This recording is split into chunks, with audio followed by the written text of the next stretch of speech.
NEET coaching సెంటర్లలో top 1 గా ఉంది శ్రీ ఆద్య మెడికల్ అకాడమీ. అడ్మిషన్స్ జరుగుతున్నవి, సంప్రదించండి. ఆంధ్రప్రదేశ్లో 45 రోజుల నుంచి జరుగుతున్నటువంటి పరిపాలన చూస్తూ ఉంటే నిజంగా అంటే వైసీపీ వాళ్ళ మీద పగలు ప్రతీకారాలు తీర్చుకోండి, హత్యలు చేయండి, వాళ్ళ ఆడవాళ్ళ మీద తెగబడండి అని చెప్పేసి ఒక లైసెన్స్ ఇచ్చినట్టుగా తెలుగుదేశంకు సంబంధించిన వాళ్ళు, కూటమికి సంబంధించిన వాళ్ళు రెచ్చిపోవటం చూస్తూ ఉన్నాము. ఎంత దారుణంగా నీచంగా అంటే ఒక రకంగా అంటే సౌత్ ఇండియాలో ఇట్లాంటి కల్చర్ చూడము. నిజంగా అభివృద్ధికి పట్టం కట్టేటటువంటి ఒక సివిలైజ్డ్ సొసైటీని మనం చూస్తూ ఉన్నాము. 2000 సంవత్సరం తర్వాత ఇప్పుడు 2024లో ఉన్నాము. అంటే క్రమక్రమంగా క్రైమ్ రేటు తగ్గుతూ ఉంది. కానీ ఇప్పుడు అంటే ఒక రకంగా రాజకీయ మూకలు రెచ్చిపోయినటువంటి తీరు చూస్తూ ఉంటే నిజంగా అంటే జగన్మోహన్ రెడ్డి గారికే కాదు, వైసీపీ నాయకులు క్యాడర్కు కూడా కళ్ళు బైర్లు గమ్మే పరిస్థితి అనమాట. నిజంగా అంటే వాళ్ళకు అసలు ఇట్లా జరుగుద్దని కూడా వాళ్ళు కళ్ళలో ఊహించని పరిణామం. అందుకనే జగన్మోహన్ రెడ్డి గారు ఖచ్చితంగా ఒక పని చేయాలి. ఆ పని చేస్తే మాత్రమే ఆ పార్టీ క్యాడరు బతికి బట్టగడుతుంది, ఒక ధైర్యం స్థైర్యం వస్తుంది. లేకపోతే పార్టీ సమూలంగా తుడిచిపెట్టుకుపోతుందని చెప్పేసి చెప్పక తప్పదు. ఎందుకంటే అంటే ఈ రకంగా దాడులు జరుగుతున్నప్పుడు ఎక్కడ న్యాయం జరిగిద్ది అంటే భారతదేశంలో అంతో ఇంతో కాస్త నమ్మకం ఉన్నది, లేదంటేనేమో ఇది ఏదైనా ఉందంటే అది ఖచ్చితంగా న్యాయ వ్యవస్థనే. కాబట్టి లీగల్ సెల్ని బలోపేతం చేయాలి. వైసీపీకి సంబంధించిన వాళ్ళు, కార్యకర్తలు, నాయకులు, క్యాడరు, ఈవెన్ ఓట్లు వేసిన వాళ్ళు, అసలు ఓట్లు అయిన వాళ్ళైనా సరే, ప్రజలైనా సరే, తెలుగుదేశం ప్రభుత్వం, కూటమి ప్రభుత్వంలో డిఫర్ అవుతున్న వాళ్ళు ఎవరైనా సంప్రదిస్తే తక్షణం న్యాయ సహాయం చేసేటటువంటి వ్యవస్థని జగన్మోహన్ రెడ్డి గారు ఫస్ట్ అర్జెంటుగా ఏర్పాటు చేయాలన్నట్టు. ఎందుకంటే అంటే ఒక రకంగా అంటే పరిపాలన అంటే ఇట్లుంటుందా? చంద్రబాబు నాయుడు కూడా ఇలా చేస్తారా? ఆయన అభివృద్ధి ప్రదాత కదా, ప్రపంచ పటంలో హైదరాబాద్ లాంటి మహానగరాలని పెట్టిన మనిషి కదా, అటువంటి మనిషి కూడా ఇట్లా చేస్తారని చెప్పేసి ఆయన కోట్లేసిన వాళ్ళే నివ్వెరపోయేటటువంటి రకంగా పరిపాలన సాగుతూ ఉంది. 2-3 ఇన్సిడెంట్లను చూపించి 5 సంవత్సరాల అరాచక పాలన అని చెప్పేసి దుమ్మెత్తిపోసి ఒక రకంగా న్యూట్రల్ ఓటర్లలో ఒక రకంగా వాళ్ళని భ్రమింపజేసి ఓట్లేపించుకొని అధికారంలోకి వచ్చినటువంటి తెలుగుదేశం ఈరోజు అంటే తెగబడుతున్న తీరు చూస్తే నిజంగా వైసీపీ క్యాడర్ కానీ, వైసీపీకి ఓట్లేసిన వాళ్ళు కానీ వాళ్ళకు మాన ప్రాణాలు రక్షణ కావాలంటే ఖచ్చితంగా ఎక్కాల్సింది ఖచ్చితంగా ఫస్ట్ కోర్టు మెట్లు ఎక్కక తప్పదు. ప్రతి అంశంలోనూ కోర్టులను సంప్రదించాలి. ఇవాళ విజయసాయిరెడ్డి గారి ఇన్సిడెంట్ చూస్తూ ఉన్నాము. ఆ మహా టీవీలో వంశీ ఆ ఎత్తున రెచ్చిపోతూ ఉన్నారు. పచ్చ మీడియా చాలా దారుణంగా ఒక రకంగా అంటే మహిళ ఆమె వచ్చి నాకు అన్యాయం జరిగిందని చెప్పట్లేదు. విజయసాయిరెడ్డి గారి మీద జగన్మోహన్ రెడ్డి గారికి ఆయన అత్యంత విశ్వాసపాత్రుడు కాబట్టి ఆయన అంటే ఢిల్లీలో లాబీయిస్టు ఒక రకంగా జగన్మోహన్ రెడ్డి 5 సంవత్సరాలు రాష్ట్రంలో పరిపాలన చేశారంటే విజయసాయిరెడ్డి గారు ఢిల్లీలో చేసినటువంటి ఏదైతే ఉందో లాబీయింగు కారణం. ఇవాళ రాజ్యసభలో 11 ఎంపీ సీట్లు వచ్చేసి వైసీపీకి ఉన్నాయి, టీడీపీకి 0 అనమాట. ఈ క్రమంలో తెలుగుదేశం ఓన్లీ లోక్సభకు మాత్రమే పులి, రాజ్యసభకు వస్తే అది అడ్రస్ లేని పార్టీ కాబట్టి రాజ్యసభలో మళ్ళీ లాబింగ్ చేసేటటువంటి కార్యక్రమం విజయసాయిరెడ్డి ద్వారా జరగకుండా ఉండాలి అంటే ఆయన మీద ఒక గుడ్డగాల్చి మేదేసినటువంటి పరిస్థితి చూస్తూ ఉన్నాము. ఆ మహిళ ఏమి చెప్పకుండానే ఒక మహిళ భార్యాభర్తల మధ్యన ఉన్నటువంటి గొడవను అడ్డం పెట్టుకొని ఆ శాంతికి మదనమోహన్కు ఉన్నటువంటి గ్యాప్ని, వాళ్ళ మధ్యన ఉన్నటువంటి పంచాయతీలని ఒక రకంగా కుటుంబాల్లో అందరి కుటుంబాల్లో ఉండేటటువంటి గొడవలే వీళ్ళు ఇంకా రోడ్డెక్కి గొడవ పడగలిగినటువంటి ఒక రకంగా రచ్చకెక్కి ఇది చేసుకోగలిగినటువంటి ఒక ఫ్యామిలీ అనమాట. వాళ్ళని అడ్డం పెట్టుకొని విజయసాయిరెడ్డిని చాలా దారుణంగా ఆయన క్యారెక్టర్ని అసాసియేషన్ చేస్తూ ఉన్నారు.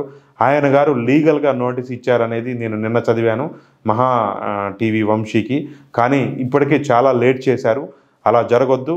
ఏ వైసీపీకి సంబంధించిన వాళ్ళ మీద మీడియాలోనో లేదంటే సోషల్ మీడియాలోనో లేదంటే ప్రభుత్వం నుంచో ఎటువంటి ఆటంకం వచ్చినా, ఇబ్బంది వచ్చినా ఫస్ట్ చేయాల్సింది ఏంటంటే లీగల్గా అప్రోచ్ కావాలి. దీనికోసం లీగల్ సెల్ని బలోపేతం చేయాలి. అవసరమైతే శాలరీస్ ఇచ్చైనా సరే రాష్ట్రం మొత్తానికి లేదంటే జిల్లాల వారీగా, నియోజకవర్గాల వారీగా లాయర్లను నియమించండి. దానికి అయ్యే ఖర్చు అవసరమైతే అంటే ప్రభుత్వంలో ఉన్నటువంటి గతంలో ప్రభుత్వంలో లబ్ధి పొందిన వాళ్ళ నుంచి సేకరించండి. జగన్మోహన్ రెడ్డి గారు తక్షణం ఆ ఏర్పాటు చెయ్యాలి. లా నేస్తం ద్వారా కూడా చదువుకున్నటువంటి లా స్టూడెంట్స్ ఉన్నారు. జగన్మోహన్ రెడ్డి గారు పిలిపిస్తే ఖచ్చితంగా న్యాయ సహాయం ఇవ్వడానికి ముందుకొస్తారు. కాబట్టి వాళ్ళ సేవలను కూడా వినియోగించుకోవాలి. అవసరమైతే కోర్టుల ముందు ధర్నాలు చేయటానికైనా వెనకాడద్దు. ఎందుకంటే తెలుగుదేశం వాళ్లకు లీగల్గా ఎంత పట్టు ఉంటుంది అంటే 1995లో ఎన్టీ రామారావు గారిని దించిన తర్వాత ఆయన గారి దగ్గర నుంచి పార్టీని అలాగే గుర్తుని ఇప్పుడున్న సైకిల్ గుర్తుని అప్పట్లో లాక్కోవటానికి లీగల్గా అంటే న్యాయపరమైన లాబింగే వాళ్ళకు తోడ్పడిందని కూడా చాలామంది పెద్దలు ఇదే యూట్యూబ్ ఇంటర్వ్యూల్లో చెబితే జర్నలిస్టులు అప్పటికున్న ఎన్టీ రామారావు గారి సహచరులు లేదంటే ఆయన టైంలో పనిచేసిన వాళ్ళు కూడా ఇంటర్వ్యూలో చెప్పడం నేను చూశాను. లీగల్గా వాళ్ళకు పట్టు ఉంటే ఎంతటి పెత్తనం చేయొచ్చో వాళ్ళు ప్రత్యక్షంగా చూసిన వాళ్ళు 95లోనే. అప్పటి నుంచి వాళ్ళు విత్తనాలు నాటుకుంటూ వచ్చారు. అవి ఇవాళ మహా వృక్షాలు అయ్యాయి న్యాయ వ్యవస్థలో. కాబట్టి వాళ్ళని ఎదుర్కోవటం చాలా కష్టం అని చెప్పేసి చేతులు ముడుచుకొని కూర్చోవద్దు. ఏదైనా చేయనీగాక కేసులు పెట్టడానికి వెనకాడద్దు. ఎందుకంటే జగన్మోహన్ రెడ్డి గారి కుటుంబంలో భారతీ రెడ్డి గారి మీద క్యారెక్టర్ అసోసియేషన్ చేస్తున్నా కానీ చేతులు ముడుచుకొని కూర్చున్నారు ఒక రకంగా జగన్మోహన్ రెడ్డి గారు. అందుకనే వీళ్ళు ఈ స్థాయిలో రెచ్చిపోతున్నారు. ఇప్పటికైనా సరే కేసులు పెట్టడంలో, కోర్టులలో కేసులు వేయటంలో, అవసరమైతే న్యాయం జరగకపోతే తత్సారం జరుగుతుందనుకుంటే ఆ కోర్టుల ముందు ధర్నా చేయడానికైనా వెనకాడకుండా ఉంటే ఒక అసాధారణమైన పరిస్థితుల్లో జగన్మోహన్ రెడ్డి గారు ముందుకు వెళ్తే తప్ప వైసీపీకి సంబంధించినటువంటి క్యాడరు వాళ్ళకు రక్షణ అనేది రాదు. ఎందుకంటే ఇప్పుడు మొన్న మనం చూసాము వైజాగ్ డెక్కన్ క్రానికల్ అనేది ఒక మీడియా సంస్థగా తన అభిప్రాయాన్ని వ్యక్తం చేసింది. వైజాగ్ స్టీల్ అనేది ప్రైవేటీకరణ అయిపోద్దని చెప్పేసి వాళ్ళ కోణంలో ఒక వార్త రాశారు. వాళ్ళు చేసిన గొడవ మనం చూసాము. వైజాగ్ స్టీల్ ఏమి ఇప్పటికి కూడా ప్రైవేటీకరణ ఆగదని ఎవరు కూడా చెప్పలేరు. కానీ డెక్కన్ క్రానికల్ ఆఫీస్ని మాత్రం ధ్వంసం చేయగలిగారు. ఎందుకు చేయగలిగారంటే వాళ్ళలో ఆ తెగబాటు ఉంది. ఇక్కడ ఒక విషయం చెప్పుకోవాలి.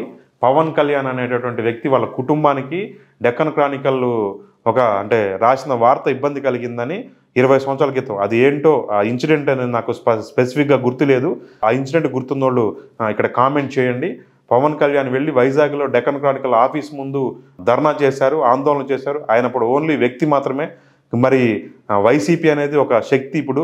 ఇప్పుడు విజయసాయి రెడ్డి గారి మీద కానీ లేదంటే ఇతరత్ర వైసీపీ నాయకుల మీద కానీ ఎత్తున దుర్మార్గాలు జరుగుతుంటే ఎందుకు ఒక ఆంధ్రజ్యోతి, ఈనాడు లేదంటే మహా టీవీ లాంటి ఆఫీసుల ముందు ఎందుకు ఆందోళన చేయరో నాకైతే అర్థం కాదు. ఏమైంది ఆందోళన చేస్తే రోడ్డు మీద వెళ్ళి కూర్చుంటే ఏమైనా చంపేస్తారా లేకపోతే నరికేస్తారా? కానీ ఒక భయం అనేది వాళ్ళల్లో కలుగుద్ది. మా ముందుకు వచ్చి అడుగుతారు అని చెప్పేసి ఒక భయం అనేది వస్తే జవాబుదారీతనం అనేది మీడియా సంస్థల్లో కూడా వచ్చింది. పవన్ కళ్యాణ్ 20 సంవత్సరాల క్రితం వైజాగ్లో చేసినటువంటి కారు ఏదైతే ఉందో అంటే ఆయన వైజాగ్లో డీసీ అప్పట్లో డెక్కన్ క్రానికల్ చేసినటువంటి దానికి ఆయన మనసులో ప్రతీకారం ఉంది. దాన్ని నెరవేర్చడం కోసమే మొన్న తెలుగుదేశం వాళ్ళు దాని మీద దాడి చేశారు వైజాగ్లో అని చెప్తూ ఉంటారు. అది ఎంతవరకు నిజమో నాకైతే తెలియదు. కానీ వాళ్ళు అధికారంలో ఉన్న వాళ్ళే మీడియా మీద రెచ్చిపోతున్నప్పుడు ఆ ప్రతిపక్షంలో ఉన్న వైసీపీ వాళ్లకు ఏమైంది? మీడియా సంస్థల ముందు ఎందుకు ఆందోళన చేయకూడదు? చిన్నవారితో పెద్దవారితో ఈనాడుకు సంబంధించిన, ఆంధ్రజ్యోతికి సంబంధించిన కార్యాలయాలు ప్రతి టౌన్లోనూ ఉంటాయి. వాళ్ళని ఎందుకు ప్రశ్నించకూడదు? ఎందుకు నిలదీయకూడదు? ఎందుకు ధర్నాలు చేయకూడదు అనే అంశాన్ని కూడా పరిశీలించాలి.